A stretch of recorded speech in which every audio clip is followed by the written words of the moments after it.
Ladies and gentleman, अपनी screen पर ये ट्वीट आप देखिए। ये ट्वीट 2023 का है, दिसंबर 2023।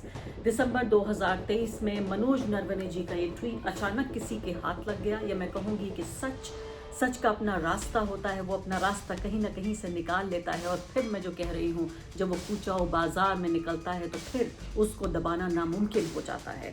उसके नीचे स्क्रीनशॉट्स लगे हुए हैं पेंगुइन इंडिया के, जो कह रहा है कि हमने अब कोई किताब अभी तक नहीं छापी, ये सब कुछ गलत है, इस पर एफआईआर हो चुकी है। कोई ऐसा जिन नहीं था जो बोतल से निकाल लिया था राहुल गांधी ने।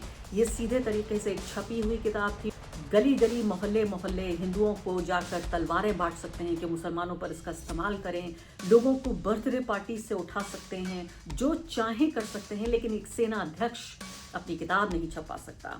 वायर ने एक ये कार्टून छापा था कि नरेंद्र मोदी को किस तरह से जो महिला एमपीज हैं उनके काटने से डर लग रहा है। 50 सेकंड का ये वीडियो पहले इंस्टाग्राम से उसको डिलीट कर दिया गया और उसके बाद इंस्टाग्राम का पूरा हैंडल देखिए, क्योंकि सरकार ये नहीं चाहती कि आप इस कार्टून को देखें। तुमने जिस खून को मक्तल में दबाना चाहा वो आज कूचाए बाजार में आ निकला है। लेडीज एंड जेंटलमैन, जिस सच को लगातार छिपाने की कोशिश कर रही थी नरेंद्र मोदी सरकार, जी हाँ, पूर्व सेना अध्यक्ष एमएम नरवणे जी की वो किताब, जिसको लेकर राहुल गांधी इस तरह लहराते हुए पार्लियामेंट में पहुंच गए थे।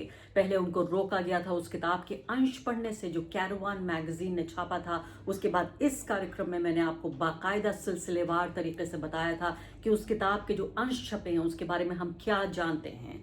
जब चीन के टैंक खड़े हुए थे, हमारे मुकाबिल थे, हमारे सामने थे, जब हमारी पॉलिटिकल लीडरशिप ने, जो हमारी मिलिट्री लीडरशिप है, जो हमारी सेनाध्यक्ष है, उनके तमाम जो लोग थे उनके आसपास, उन सबको सिर्फ ये कह दिया था कि जो ठीक समझो वो करो, जो उचित समझो वो करो। और किस तरह से उन्होंने बड़े ही दर्दनाक तरीके से एक एक घंटे की कहानी बताई थी कि किस तरीके से जो चीनी सेना थी, उसके टैंक उसके सामने आ रहे थे, भारत के सामने आ रहे थे। और उसके बाद में आपको वो सिलसिलेवार तरीके से पूरी कहानी मैंने आपको सुनाई थी। अब ये ट्वीट देखिए आप, लेडीज एंड जेंटलमैन, अपनी स्क्रीन पर ये ट्वीट आप देखिए। ये ट्वीट 2023 का है, दिसंबर 2023। दिसंबर 2023 में मनोज नरवणे जी का ये ट्वीट अचानक किसी के हाथ लग गया। या मैं कहूँगी कि सच का अपना रास्ता होता है, वो अपना रास्ता कहीं ना कहीं से निकाल लेता है। और फिर मैं जो कह रही हूँ, जब वो कूचाओ बाजार में निकलता है तो फिर उसको दबाना नामुमकिन हो जाता है। एमएम नरवणे जी ये ट्वीट कर रहे हैं, hello friends, my book is available online. My book is available now, just follow the link, happy reading, जय हिंद। दोबारा पढ़ देती हूँ, hello friends, my book is available now, just follow the link, happy reading.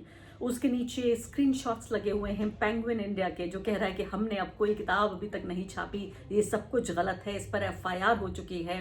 ये भी मैं आपको बताऊंगी कि ऑनलाइन जो सर्कुलेशन हो रहा है पीडीएफ फॉर्म में इस किताब का, पेंगुइन इंडिया कह रहा है। उसका ट्वीट देखिए आप, 15 दिसंबर 2023। As we gear up for Vijay Diwas, let's take a moment to celebrate the heroes of our country, starting with tag किया गया है एमएम नरवणे जी को, the 28th Chief of Army Staff who fought for India for decades. विजय दिवस का इस्तेमाल करके ये किताब, ये पब्लिशर अपनी किताब बेच रहा है, एमएम नरवणे जी की सैन्य अध्यक्ष की किताब बेच रहा है। लिखा हुआ है सामने साफ साफ, pre order now, 4 stars of destiny. तो ये तमाम तरीके से मैं कहूँगी कि सब कुछ जो साजिशें थी जो नाकाम हो गई, जो बताया जा रहा था राहुल गांधी अचानक ये किताब कहाँ से ले आए, मैं आपको एक ही पल में बताऊंगी कि जो किताब छपी नहीं, रिलीज नहीं हुई, जिसको मिनिस्ट्री ऑफ डिफेंस ने अपना अप्रूवल नहीं दिया, वो किताब राहुल गांधी के हाथ कैसे लगी। ये अब राज नहीं है, ये राज अब फाश हो चुका है। मैं आपको एक ही पल में बताती हूँ। पेंगुइन इंडिया नीचे लिखता है अपने सब ट्वीट में, you know a book is good if it seriously messing with your sleep schedule. यानी कि अब अगर आपको सोने नहीं दे रही है कोई किताब, जिसे अंग्रेजी में कहते हैं अनपुट डाउनेबल, जिसको आप नीचे नहीं रख पा रहे हैं, अगर कोई किताब ऐसी है तो वाकई समझ में आता है कि ये बेहतरीन किताब है। अब देखिए इस वक्त इस ट्वीट को, जो पुराना ट्वीट है उनका 2023 का दिसंबर के महीने, अब फरवरी 2026 हो चुका है, ये किताब लगातार लटकी हुई है।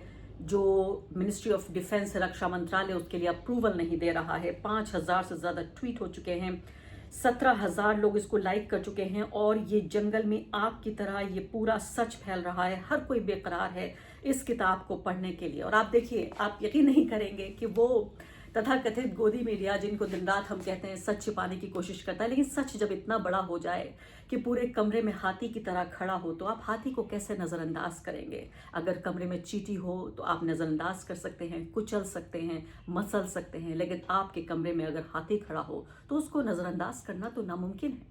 और इसीलिए मैं कहती हूँ, अब देखिए इंडिया टुडे ने छापा है कि हम ये तमाम सवाल हम पूछ रहे थे और एफआईआर हुई जब ये सर्कुलेशन हो रहा था इस अनअप्रूव्ड अनपब्लिश्ड बुक।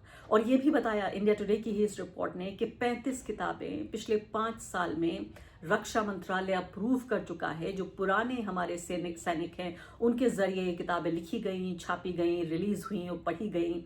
वो सब किताबें जो सूट करती थी मोदी प्रशासन को, वो सब अप्रूव कर दी गई। अब ये पता चला है कि ये स्टेटमेंट जब जारी किया था पेंगुइन इंडिया ने साफ साफ कहा था, ये स्टेटमेंट की भी आप देखिए सामने, the book has not gone into publication. ये बुक छापी नहीं गई है, ये पेंगुइन कह रहा है। No copies of the book in print और digital form have been published, distributed, sold और otherwise made available to the public by Penguin Random House India. न ये किताब वो कह रहे हैं किसी भी, ना तो प्रिंट फॉर्म में, ना डिजिटल फॉर्म में, ना पब्लिश की गई है, ना डिस्ट्रीब्यूट की गई है, ना बेची गई है किसी भी तरह से। बोथ प्री प्रिंट कॉपी भी, यानी प्री प्रिंट का मतलब होता है अगर अप्रूवल से पहले ये प्री प्रिंट कॉपी भी, और पब्लिकेशन के वाटरमार्क्स के बगैर भी किसी भी तरीके से ये नहीं छापी गई। अब इंडिया टुडे की रिपोर्ट क्या कहती है? इंडिया टुडे की रिपोर्ट कहती है कि बाकायदा उन्होंने उन किताब बेचने वाले स्टोर से, बुक स्टोर से बातचीत की जहां पर ये किताब आ चुकी थी, और किताब की मांग इस कदर थी कि बड़ी तादाद में लोगों ने प्री ऑर्डर किया था।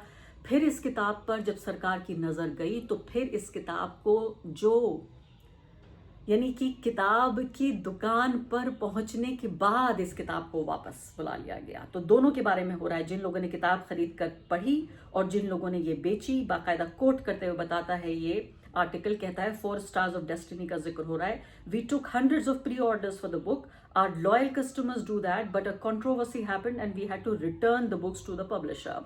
हिंदी में अनुवाद करें तो हमारे पास सैकड़ों की तादाद में प्री ऑर्डर आए इस किताब के, हमारे जो लॉयल कस्टमर्स इन्होंने ऐसा किया, लेकिन जब विवाद हो गया तो हमें सारी किताबें वापस करनी पड़ी। तो आप समझिए कि कोई ऐसा जिन नहीं था जो बोतल से निकाल लिया था राहुल गांधी ने।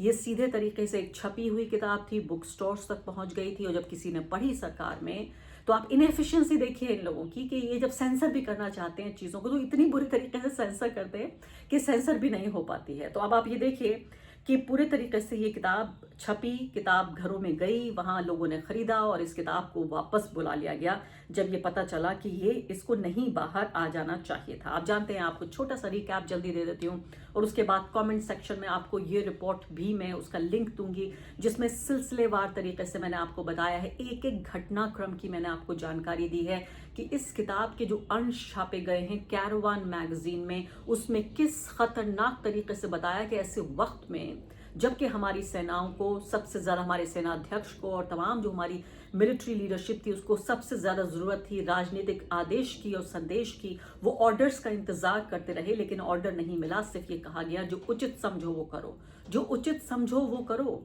और बार बार किस तरह से एक एक मिनट का ब्यौरा देते हुए आर्मी चीफ ने, नरवणे साहब ने इस किताब को लिखा है। मैं सोचती हूँ कि बड़े बहादुर ये फौजी हैं। फौजी यूं ही बहादुर नहीं होते। सिर्फ मैं ये कहना चाहती हूँ, अभी जो रवीश कुमार ने कहा, ऐसा लगता है कि मेरी सोच को ही उन्होंने एक तरह से मेरी सोच की तर्जुमानी की, और मैं आपके सामने उस ट्वीट को यहाँ पर रखना चाहती हूँ।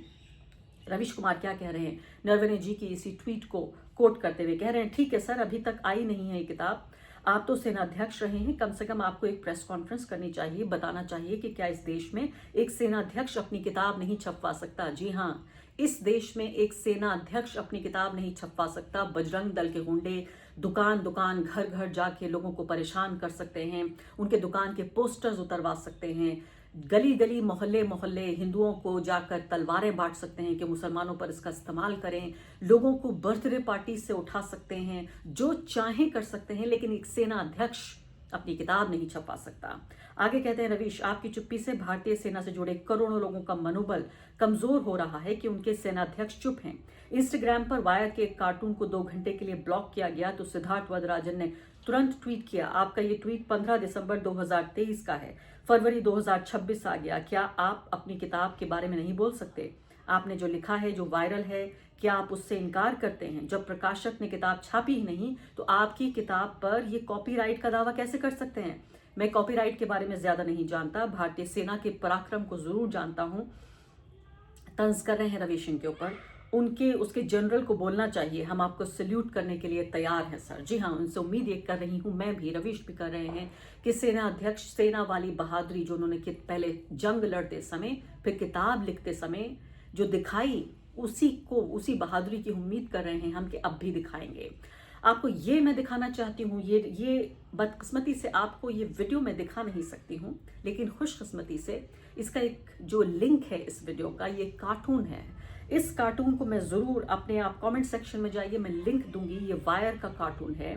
वायर ने एक ये कार्टून छापा था कि नरेंद्र मोदी को किस तरह से जो महिला एमपीज हैं उनके काटने से डर लग रहा है। बिरला जी ऐसा कह रहे हैं कि महिला जो एमपी हैं वो इस तरह से घेराव करना चाहती थी कि नरेंद्र मोदी की जान को खतरा था। उनको पुख्ता इस बात की जानकारी मिली थी, इसलिए उन्होंने नरेंद्र मोदी जी को सदन में आने से मना कर दिया। और जो राष्ट्रपति का जो भाषण था बिना नरेंद्र मोदी की यानी बिना प्रधानमंत्री की स्पीच के वो खत्म हुआ, उनकी स्पीच नहीं हुई। और उसके बाद एक टीडीपी के सांसद ने कहा कि हाँ, जो विपक्ष की महिलाएं थी उनके पास हथियार तो नहीं थे लेकिन उनके पास दांत तो थे, अगर वो प्रधानमंत्री को काट लेती तो क्या होता। उसी पर ये वीडियो बनाया, कार्टून बनाया एनिमेशन की फॉर्म में। 50 सेकंड का ये वीडियो पहले इंस्टाग्राम से उसको डिलीट कर दिया गया और उसके बाद इंस्टाग्राम का पूरा हैंडल जिस पर कि करीब 13 लाख से ज्यादा फॉलोअर्स हैं द वायर के, उसको डिलीट कर दिया कई घंटे के लिए। फिर वो वापस आ गया, लेकिन ये वीडियो, ये एनिमेशन वापस नहीं आया। ये देखिए अपनी स्क्रीन पर, कोई मुझको न काटे न मुझे दौड़ न पड़े मुझको दौरा, न मुझको कोई मुझको न काटे न पड़े मुझे दौरा, ये कह के मैं संसद से दौड़ा दौड़ा दौड़ा, मैं दुम दबा के उठा के दौड़ा। ये देखिएगा पूरा, कमेंट सेक्शन में जरूर देखिएगा इसको, इस वीडियो को। जो सरकार चाहती है कि आप इसको ना देखें। और उसके बाद सिर्फ इतना ही काफी नहीं था कि कोई गलती में की गई ऐसी कोई बात थी, उसके बाद इसको आप देखिए ट्विटर पे भी जो वीडियो था उसको भी डिलीट कर दिया गया। आप मेरा ट्वीट यहाँ पर देख रहे हैं, मैंने सिद्धार्थ वज्रराजन का ट्वीट को कोट ट्वीट करते हुए कहा कि आप इसको शेयर कीजिए, देखिए, क्योंकि सरकार ये नहीं चाहती कि आप इस कार्टून को देखें। और इसको भी निकाल दिया गया, इसको भी डिलीट कर दिया गया। और दोनों जगह, ट्विटर ने भी, इंस्टाग्राम ने, दोनों ने ये कहा है कि हमें, सरकार ने ये कहा है कि इसको डिलीट कर दीजिए और इस लीगल डिमांड की को ऑनर करते हुए हम इसको डिलीट कर रहे हैं। आप देखिए सेंसरशिप का वो बदतरीन माहौल हमारे देश में चल रहा है, जहां एक न्यूज ऑर्गेनाइजेशन एक एनिमेशन ट्वीट नहीं कर सकता, एनिमेशन नहीं छाप सकता और एक सेनाध्यक्ष अपनी किताब नहीं छपा सकते।